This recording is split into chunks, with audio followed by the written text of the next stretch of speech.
তামুতু, মরার আগে একবার মরো। অনেক লম্বা সময় পেয়েছেন আপনি, থিংক অ্যাবাউট ডেথ। এবার যাওয়ার কথা ভাবেন। কি শক্তিশালী যুবক, বার্ধক্য চলে আসলে লাঠি ছাড়া চলতে পারে না।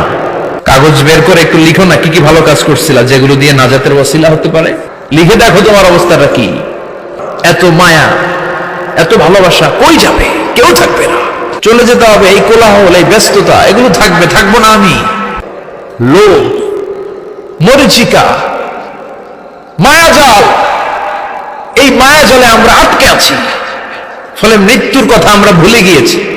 পাগলের মতো ছুটছি, আরো টাকা লাগবে, আরো খ্যাতি লাগবে, আরো যশ লাগবে, আরো দাপট লাগবে আমার। এত টাকা।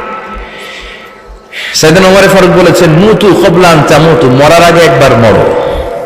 হাসিবু ক্বাবলা আন তুহাসাবু আলাইকুম, তোমার হিসাব নেওয়ার আগে তুমি একবার নিজের হিসাবটা করো না। কাগজ বের করে একটু লিখো না কি কি ভালো কাজ করছিলা, যেগুলো দিয়ে নাজাতের ওসিলা হতে পারে। 1 2 3, আর কি কি আকাম কুকাম করছো দেখো না। লিখে দেখো তোমার অবস্থাটা কি। মরার আগে একবার মরো।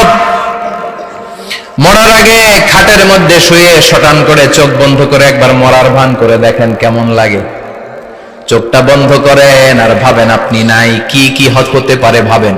আপনার ছেলেমেয়েরা কান্না জুড়ে দিবে, আপনার প্রাণের স্ত্রী বিলাপ শুরু করে দিবে, বন্ধু বান্ধবের চিৎকার আর মাতম, স্থানীয় এলাকার মসজিদে ঘোষণা, অমুক এলাকার নিবাসী অমুক ভাই অমুকের ছেলে অমুক দুনিয়ায় নাই। সব আত্মীয়রা চলে আসবে, ফেসবুকে স্ট্যাটাস দেয়া হবে, সবাই সবাইকে জানাবে বিকাল 4টায় অমুক হাই স্কুল ময়দানে আপনার জানাজা। ছুটে আসবে, সবাই ছুটে আসবে আপনাকে শেষ বিদায় দিতে, গুড বাই জানানোর জন্য। আল ওয়াদা, বিদায় জানাতে আসবে সবাই।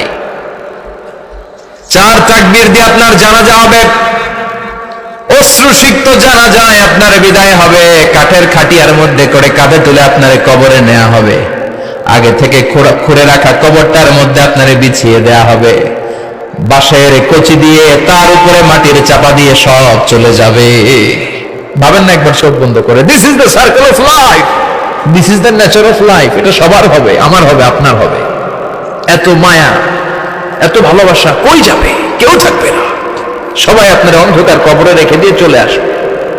উপরে বাঁশের কঞ্চি, তার উপরে মাটির চাপা, অন্ধকার আর অন্ধকার।